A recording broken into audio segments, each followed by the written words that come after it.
Welcome to the deep dive.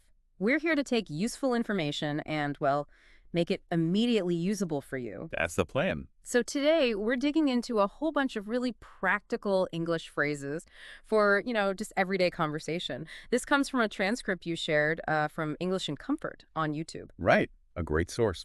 And our goal here is pretty simple. Help you speak more naturally, understand the context better, and just, well, sound more like a native speaker. Exactly. Making those daily interactions smoother, whether you're just chatting, ordering coffee, finding your way around, that kind of thing. Think of it like getting the keys to unlock more natural English conversations. Yeah, absolutely. We're not talking about stiff textbook stuff here. These are the phrases people actually use. Yeah. Friends talking, grabbing a quick coffee, just living day to day. Then we've got a good range, right? From simple greetings to saying you're tired, even how to handle a little misunderstanding. The whole toolkit, really. Lots of useful language for all sorts of situations. Okay, let's jump in. Starting conversations, checking in with people.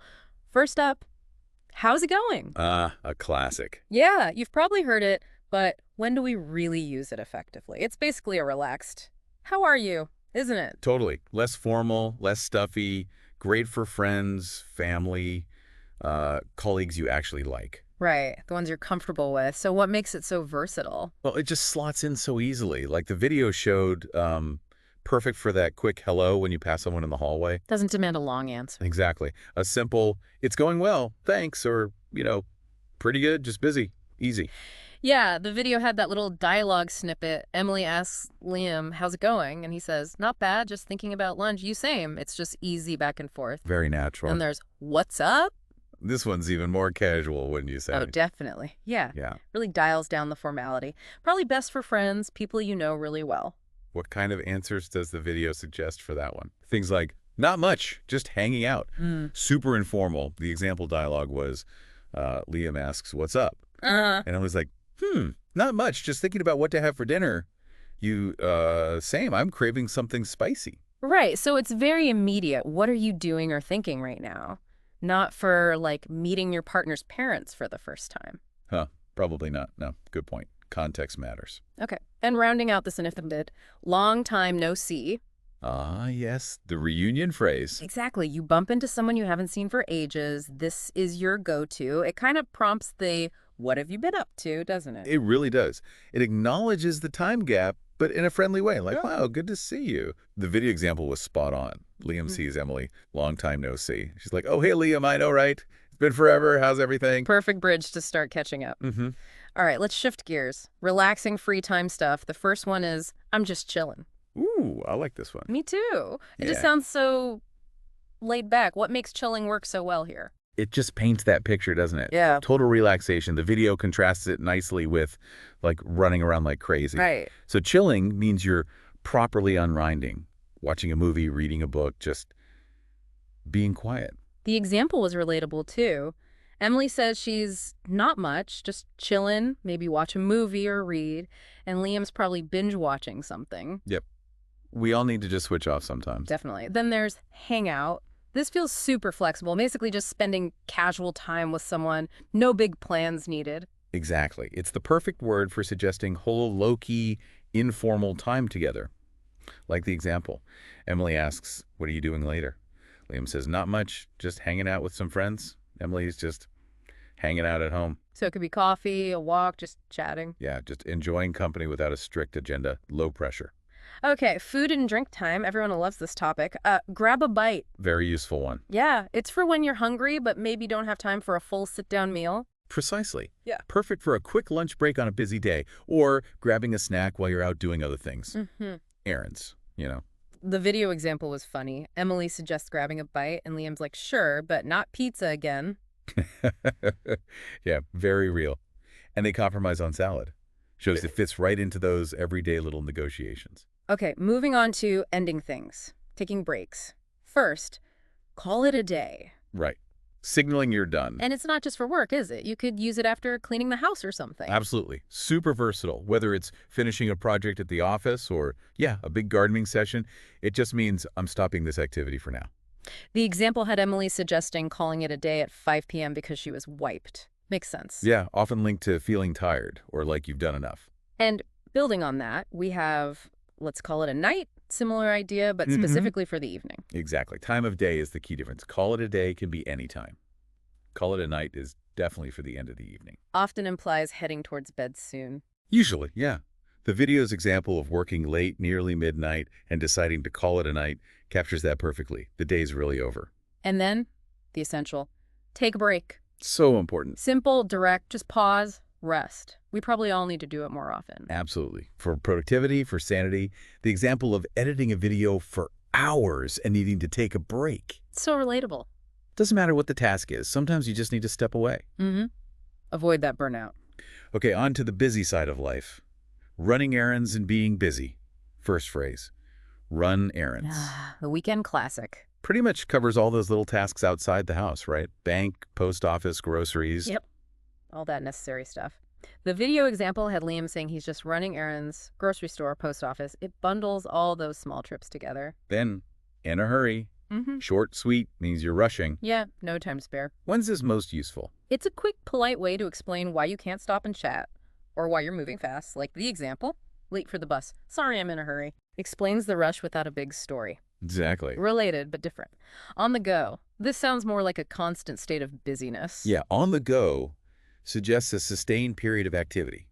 In a hurry might be just for a moment, but on the go implies a generally packed schedule. Like Liam in the example saying he's been on the go nonstop all week. Meetings, errands. Right. Conveys that feeling of a very full, active time. And when on the go gets really intense, you might feel swamped. Oof, yeah. Swamped. This means seriously busy, maybe even overwhelmed. Definitely. High intensity. It's not just busy. It's often feeling like you're drowning in tasks. Emily's saying she couldn't help with the report because she's swamped with deadlines. Yeah. That's a classic use. You're struggling to keep up. And the ultimate exhaustion phrase, running on fumes. Great imagery in that one. So visual, like a car with no gas left, completely drained. Exactly. Extreme tiredness.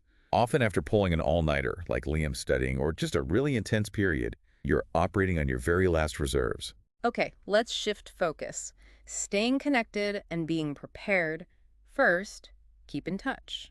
Standard, but important. Yeah, just means you want to maintain contact. When's it particularly used? Often when there's a change happening, someone's moving away, like Emily in the example, going to another city or changing jobs. It signals you value the connection and want it to continue. A polite way to say don't be a stranger. Pretty much, yeah. Then the super practical pickup.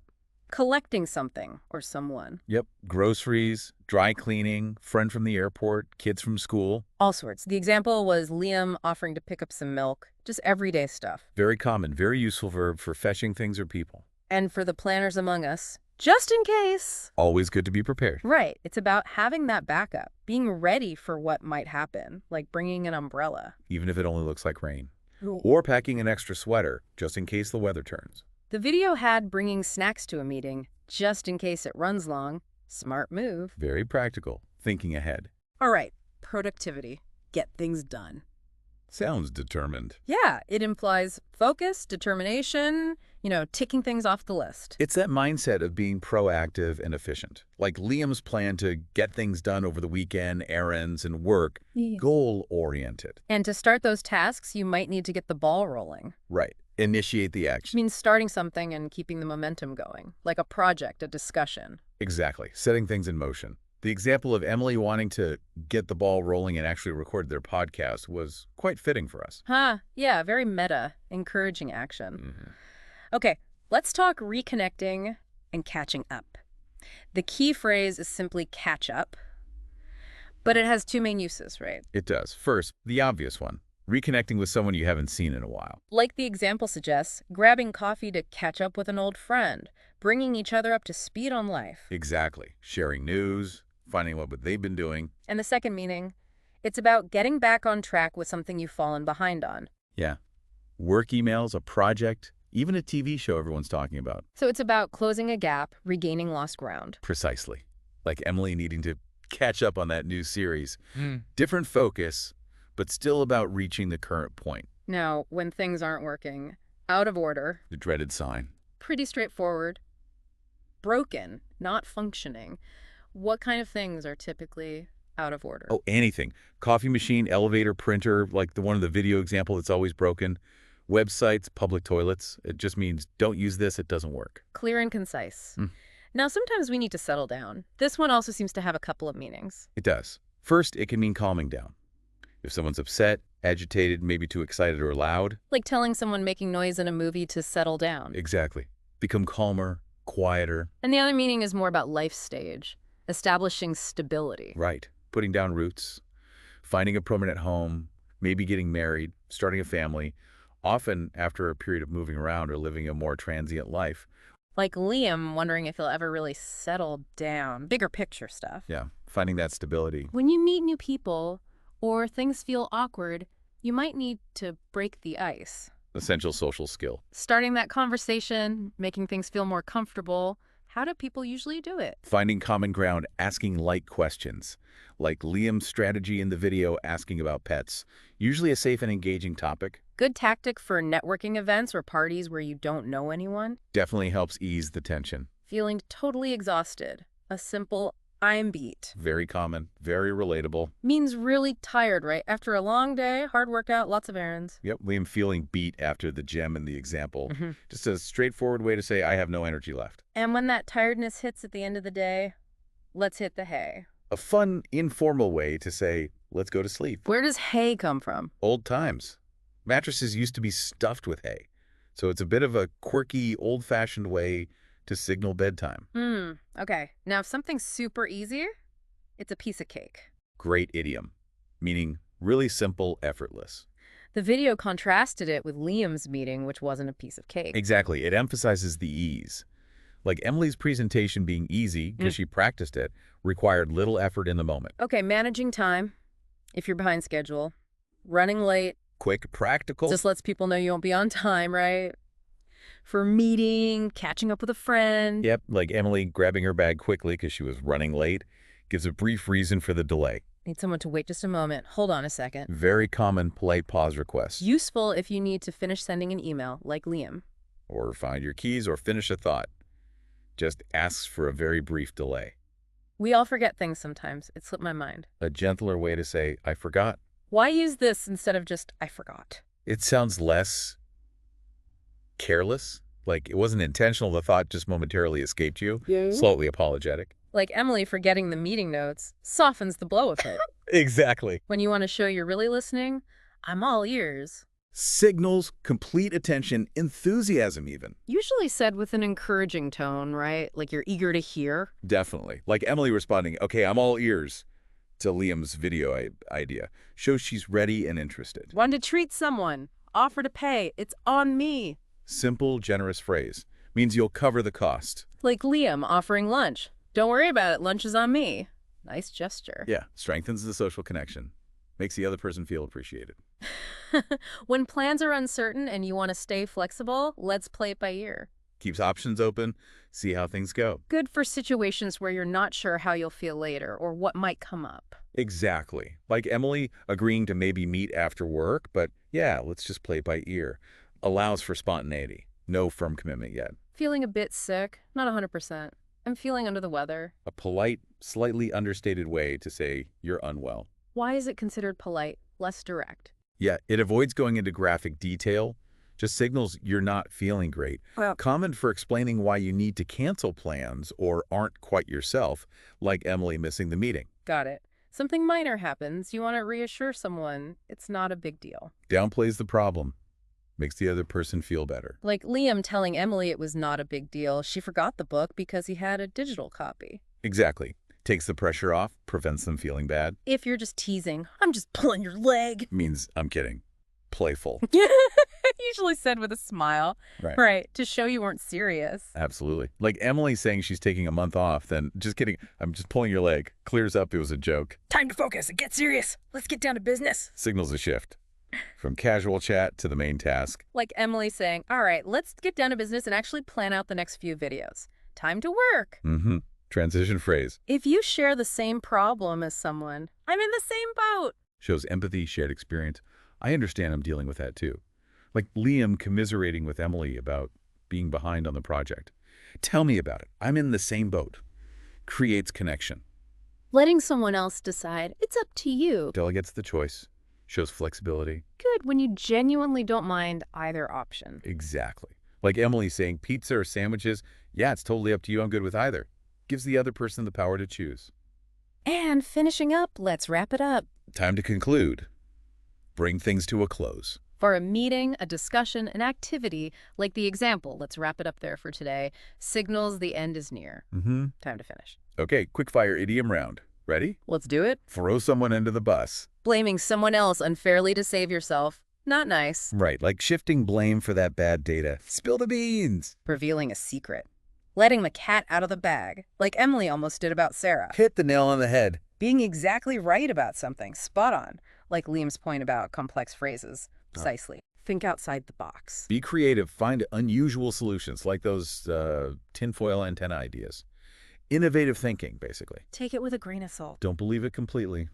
Be skeptical. Good advice for miracle cures. Healthy skepticism? Yeah. Once in a blue moon. Happens very rarely. Like Liam getting to the gym. Huh. Exactly. Very infrequent. On the same page. Everyone agrees, understands the plan, which we needed to be for this deep dive. Shared understanding, crucial. Cutting edge. Super modern, advanced, latest tech, fancy sneakers. Forefront of innovation. Back to the drawing board. Starting over after something failed, like maybe those Spanish lessons. Restarting from scratch. Yep. Burn the midnight oil. Working or studying late into the night. Like Liam maybe does with video games. Often under pressure, yeah. The ball is in your court. It's your turn to act or decide. Now that Emily's got the tickets, responsibility shifts to you. Cost an arm and a leg. Very expensive. That brand new phone, perhaps. Yeah. Extremely costly, yeah. Sit on the fence. Can't decide. Staying neutral. Pizza or burgers? The eternal dilemma. Undecided. Can't choose a side. Bite the bullet. Facing something difficult with courage because you have to. Like Emily saying no to her cousin. Enduring hardship bravely. In a nutshell. Summarizing briefly, like a quick movie plot summary. Concise overview. Easy. Relax, don't stress. What Liam needed to hear about his presentation. Encouraging calm, don't worry. That's a win-win. Everyone benefits. Like their cooking and cleaning deal. Good outcome for all sides. You're spot on. You are exactly right. Correctly guessing the movie. Complete agreement. Precisely. It's not my cup of tea. You don't like it. Like Emily in horror movies. Polite way to express dislike. That's the last straw. You finally had enough.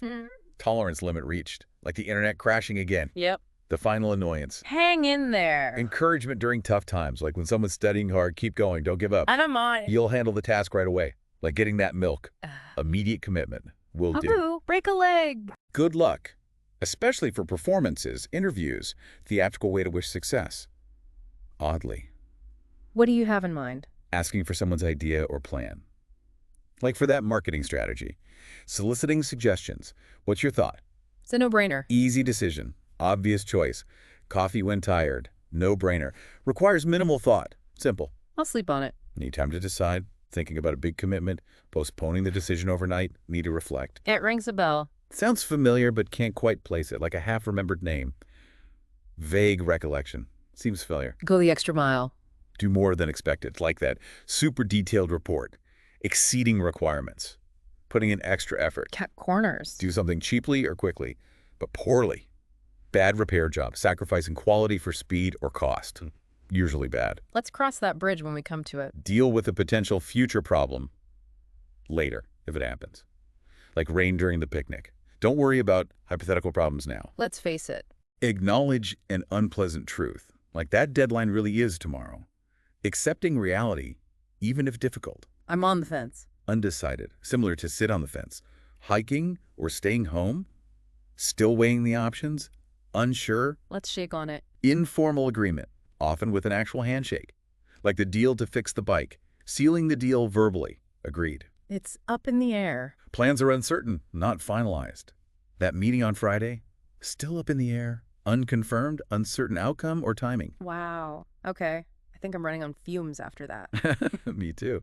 But you can see, right, getting comfortable with these phrases, it really changes how you communicate. Yeah, it's not just words. It's knowing when and how to use them. Exactly. To sound natural, connect better. And if you actually try using some of these, maybe just pick one or two to start, you'll probably find conversations get smoother less stressful, maybe even more enjoyable. Absolutely. You express yourself better, understand the little nuances. Yeah. It makes a difference. We really hope you experiment with them. Find ones that fit your situations. Yeah, give them a try. So, final thought for you listening. Which of these phrases jumped out at you? Is there one you think, yeah, I could use that next time I chat with someone? Think about it. Putting it into practice is